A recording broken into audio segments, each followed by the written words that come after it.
love back in the day when I turned vegan, back in the old days. Yeah. When you were walking uphill both ways in the snow to get to your vegan vittles. Yeah.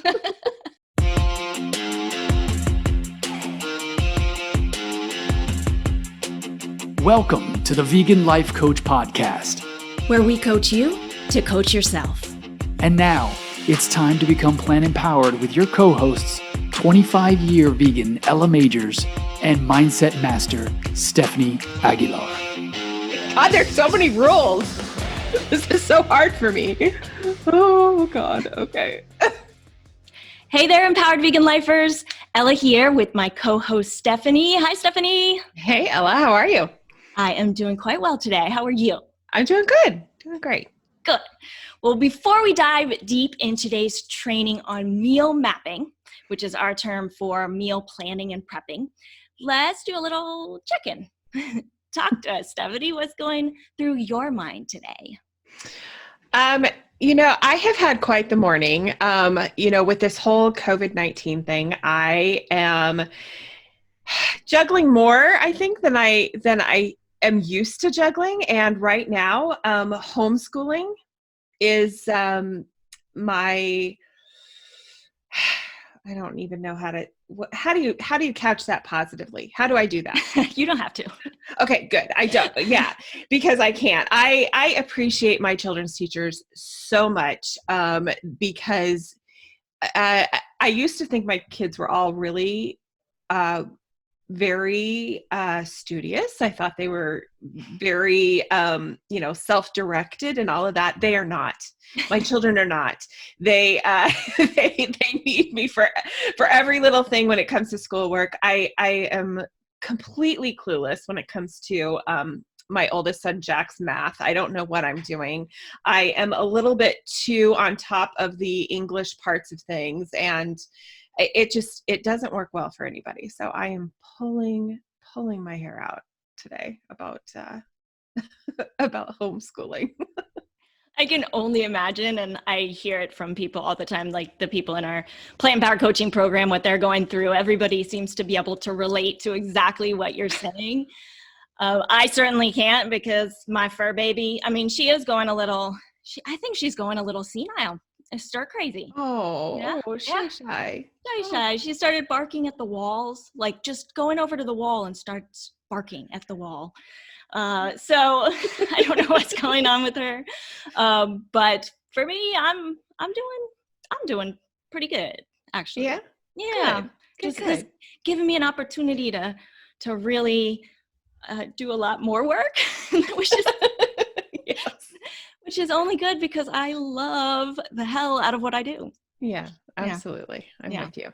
Cool. And what I'm celebrating, actually, what was on my mind this morning is my Sencha tea. Oh, and I'm not getting paid. This is not a sponsorship. I actually love this Sencha shot tea, which I don't know if you've taken it, Stephanie, right? Oh, yeah. You've gotten me hooked on that as well. Love it. Yeah, it's powerful stuff. It's this little shot in this little can of really dark Japanese green tea. And I love how it doesn't give me the jitters. It gives me the sustained energy. Not that we really need it when we're eating our best and doing all the things that we need to do. And I am working on cutting back on caffeine, but that's really all I've been using. So that's not terrible. So I just love it, but I think I might only need half a can. So I drank a whole can today. So if I'm all over the place, that's what's going on. I hear you. I remember my first shipment of Sencha, and I was so excited about it, but I got it about 7:00 at night. Uh-oh. And I was so excited, and I didn't even think about it being, this power punch. And I think I was up for 3 days after that. Yes, I ordered it by the case from Amazon. And speaking of Amazon, we do have a business page, you guys, in this. Again, we're not getting sponsored by Sencha, but we do have a business page on Amazon where I put all our favorite products on the on the page, so you can go and see what we actually use and recommend. The Sencha's on there. And the cool thing is, it's a great way for you guys to support the show without having to spend an extra dime. So just know, if I'm going to put it in the show notes, if you are shopping on Amazon, if you want to bookmark our page, it would be so helpful in all the things that we're doing. Just know that that is going to help us continue to bring you the free resources that we work really hard to create for you guys. Yeah, absolutely. Maybe we should put a section on there. I've been using Amazon a lot for bribery. For my children. Yeah. So I'll just say, listen, you know, if you finish your math homework, you can go on Amazon and and tell me what $5 item you want. And maybe we should put a child bribery section. Let's do it. A vegan cruelty, because everything we recommend is obviously vegan, cruelty free. Yes. $5 section for kid bribes. Yes, there are lots of vegan products that are incredibly good for bribery. Well, I think that's a fantastic idea. Yeah, yes. Saying nothing about my parenting skills. Fantastic. Become quite easy to be vegan. A lot easier than I'm guessing it was 25 years ago, Ella. Just a little. And I will just say, since you mentioned that I feel very fortunate back in the day. I love back in the day when I turned vegan, back in the old days. Yeah. When you were walking uphill both ways in the snow to get to your vegan victuals. Yeah. Yeah. So there was zero products 25 years ago, honestly. And so I only knew Whole Foods, which for me, at this point, I'm so grateful. Back then, I didn't know any difference, so it was fine. But then when they started to come out with the vegan cheese back then, like 20 years ago, holy shit. That was disgusting. I can't even tell you. So we've come a long way. And now it's like the opposite problem people have, that there's just so much out there that it's hard to choose the whole foods, which we know are the healthy options to go with, when there's such a huge variety of vegan convenience foods now. So yeah, absolutely. And you know, if it isn't your way to go the junk food route, and you know, you want to take that opportunity and just flood your body with nutrition, and I think that it's really important. I'm gonna let okay, you said something really great, and then I tried to piggyback off of it, and I did a bad job. Okay, what did you say? Eating whole food. Now there's so many options for convenience. Oh, there's so many options. Yes. Okay. Yes. There are so many options for convenience, but if convenience isn't your way and you're looking to make more nutritious choices that match your vegan values, I think there's a couple of ways to go. And first is the straight out meal planning. And this can be done in a variety of ways. First, you can do it the old fashioned way. You pick out your recipes, you schedule your meals on the calendar, make a shopping list, meal prep, and get it done. Right? And another way could be using a service or an app. Forks Over Knives is a good one. E-meals, I know I've used both of those, but there's a million out there. These provide you with the recipes, the schedule, the grocery list, and they even give you prep ahead advice. They're good services, especially if you have a relatively predictable schedule and you know that people in your life are going to just eat whatever it is that you put on the table. And like I said, I've used both of those and I think they're great. But I know for me, I need a little bit more flexibility in my life. And I really have to tell you, for years, meal planning for me was just the last thing I wanted to do. It was just dreaded. Even though I knew meal planning would probably make my life easier in key moments, I still really avoided it. And this just often landed me in a world of trouble when I was a new vegan by putting it off. And frankly, it was just overwhelming and complicated to me. And I would always just feel guilty for either not being prepared or for wasting food or wasting money. So if you're like me, and you want the ultimate in flexibility while still being prepared, I think meal mapping is really the way to go. And meal mapping is just a little bit different than meal planning, because it isn't as rigid. It isn't as scheduled. What do you think, Ella? Yeah, no, I just think this is so exciting. Like I just get excited talking about it because I am the same way. I don't want to plan out every meal. I want to have, things that I can go in the kitchen and just whip something up in 10 minutes and know that it's going to be healthy and delicious. So I think from listening to all our listeners that is the majority of people. That's what they want. The meal planning, you can do it for only so long, a lot of us, because we've got just other things that take priority. Right. But this is, I'm just excited about all the things you're about to say. Yeah. Well, it's much simpler. It's more streamlined. It's just I think a better approach for most people to being prepared in the kitchen. And so I just want to provide some quick tips to make that happen. This is what's worked for me, and it's what's worked for so many of our members. And so here's my first one. I would suggest to you to build a go-to list of ingredients, things that you always want to have on hand. So instead of just buying random ingredients that don't really work well together, create a very intentional pantry mix and match of foods. And by pantry, I don't just mean, the standalone dry goods. I include my pantry encompasses the whole edge of my kitchen, including my freezer and my fridge. So when I say pantry, I really mean everything that you're going to keep on hand. And so you might just make up a list of ingredients that you really love to eat, and you can combine those things in 100 different ways. So when you do this, you can just really combine an endless amount of a variety of easy and delicious meals. So to get you started in this, you might think in terms of building blocks. And I think of them in terms of 6 essential food categories. First is the whole grains, and second is proteins. Third, I look at fruits. Fourth, vegetables. 5, milks, and that's milk with a Y. So I think of non-dairy milks.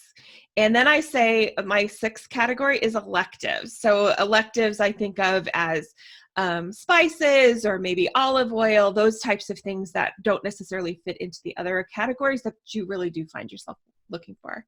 So what are some of the staples that you keep around, Ella?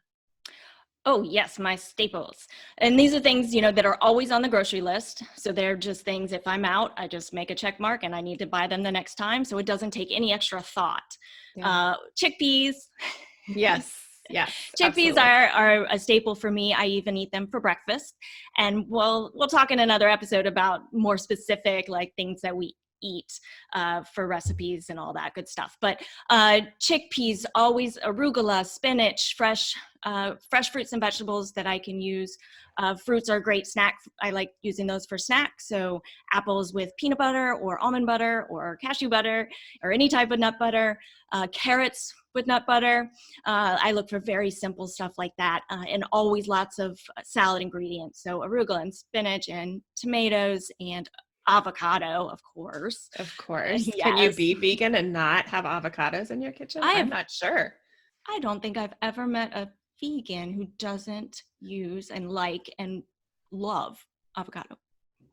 I don't think I have either. But if there's a listener out there who doesn't love avocados, we would love you to come on and tell how that works for you. How do you do it without avocado? No, avocado and vegan? Is it possible? Right? You are the unicorn. Exactly. Oh, sunflower seeds, hemp seeds, walnuts, nuts that I sprinkle on top of my salads, and beans to go in the salads and veggies to go in the salads are my main ones. And of course, vegan milk to make smoothies. I guess those are my main. Yeah. I think our go-to lists are probably very similar because you've had such a big influence on me in the way that I eat. And so, yeah, a lot of those things are in my kitchen as well. Oh, yeah. And Banza pasta. Oh, Banza pasta. That's a game changer. Mm-hmm. Chickpea pasta made completely from chickpeas. Mm-hmm. So, yeah, that's the only thing I ever buy when it comes to pasta. Yeah. Delicious. So second, think in terms of flavor. Think in terms of flavor flow flows. It's a good one. That is a good one. Okay. Second, think in terms of flavor profiles. Do you enjoy Thai food? How about Mexican or Italian? And if you think in these ways, the absolute best tip I can give you in meal mapping is to create a couple of sauces, dressings, or spice blends and just rotate them throughout the week. If you think in terms of flavor rather than just ingredients, you can fit your go-tos into meals more easily. So for example, I always have quinoa, lentils, cauliflower, and broccoli on hand. And I can mix and match those ingredients in 100 different ways through first considering the flavor profile and then tying it together with a sauce or a dressing. So I can create a bowl and put a Thai peanut sauce on top, or I can saute all those ingredients together with some cumin and some Mexican oregano and throw it in a tortilla with cilantro and onion, and there's a taco. So I'm telling you, with a good dressing or a sauce, you can get absolutely fearless in the kitchen and make anything taste good. Best tip I have. Yes. Can I break in with the sauces? You guys, Ella just raised her hand. Yes, Ella. Is it my turn? Yes, my homeschooling. I want to turn. Apparently, my homeschooling skills have gotten much better in the last 3 minutes. That's excellent. What I love about this, Stephanie, and I love when you introduced this to me, is that sauces and dressings that you buy in the store have so much junk in them in general. So much junk. Yeah. And the ones that don't are so expensive. Yeah. Yeah. Absolutely. So this gives you a way to really know what you're putting in your body, and to do it if you are going for more of an oil-free way of living, which some people are, and that's fantastic. Then you can make sauces without oil. Or if you're cutting back on sodium, you can make it with less sodium. You have all this control, and it's fresh, and there are preservatives. And I think a lot of the times, I have a friend, I won't name his name, Johnny, who still eats Caesar dressings or Caesar salads. And he like brags to me and says, Ella, I ate a salad for lunch. And I'm like, what kind of salad did you eat for lunch, Johnny? And he said, a Caesar salad. And I'm like, oh no. Do you know what's in that dressing? Just take away, it's junk. So Yes. We can really kind of sabotage ourselves if we don't really take a look closely at the sauces and dressings we use. So this is fantastic.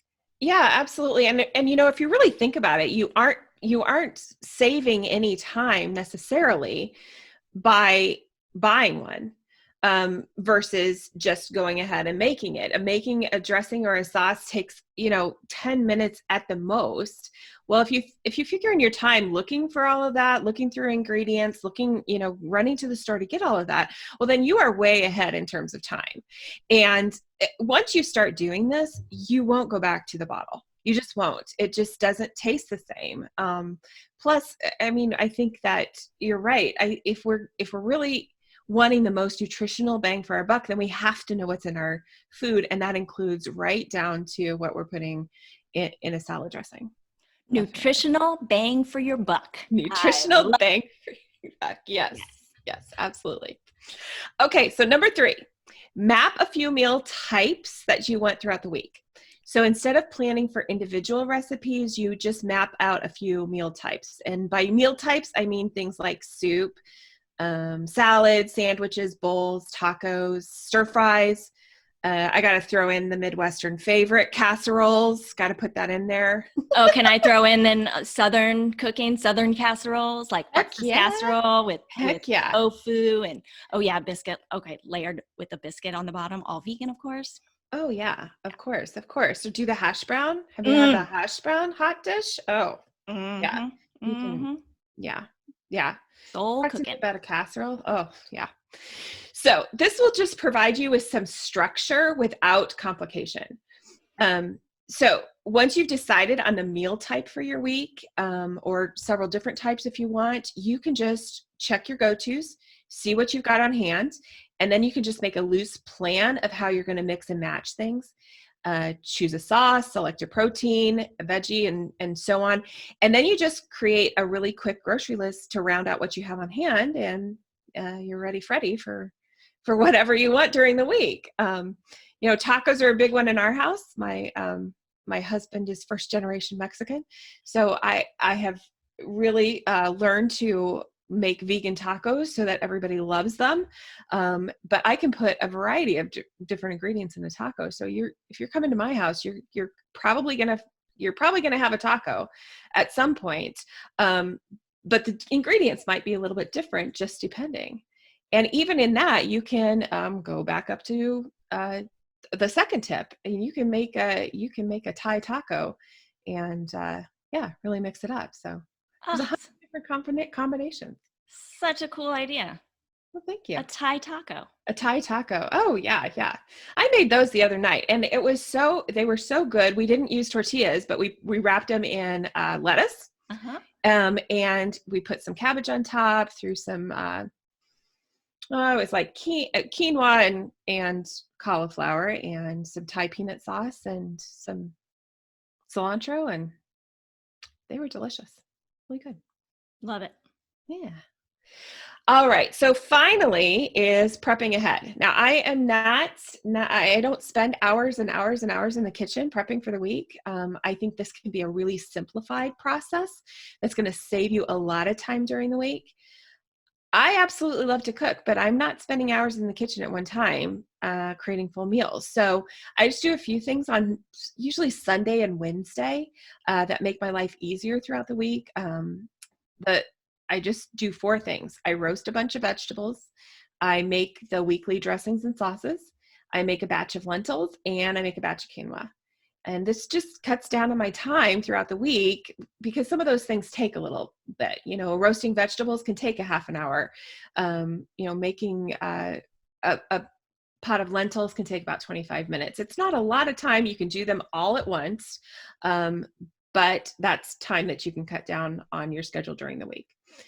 So I find that if I'm prepared with all of those things, then I have absolutely no reason to run to Burger King for an Impossible Whopper or to Taco Bell for a bean burrito. Not that those things aren't fun every once in a while, but definitely, in my past life, that was the way life worked. And by being prepared, there's no reason to do any of that. So. Taco Bell was my jam back in college. This was 20 years ago. Yes. 22 years ago when I got to college, when, most people are doing the ramen noodles, and they did have one of the ramen noodles was vegan. And then there was this like 79-cent bean burrito at Taco Bell that just had beans and some onions in it. And, and so that was a staple for me in college, Oh yeah. Run for the border. Yeah. Yeah, that's right. But you know what I thought of also is that this way of doing things is so much more empowering in a sense than following somebody else's meal plan. First of all, I find it very tedious to go through and write down someone else's ingredients to a recipe, which may not be things that you'd normally get. So then you're at the store looking, it's time, to me, that's more time consuming. Then once you get this set up, then this is really a breeze. Do you find that? Yeah, it really is a breeze. And if we're talking about empowerment, which we always do, I think anytime you are creating control within your world, then you are empowering yourself to make your own decisions. And this can be moment to moment decisions. If you are prepared in this way, then you are empowered to eat in a way that is not only in line with your values, but also in line with the taste of the moment, whatever you have a taste for in the moment, but it's also really nutritious and good for you.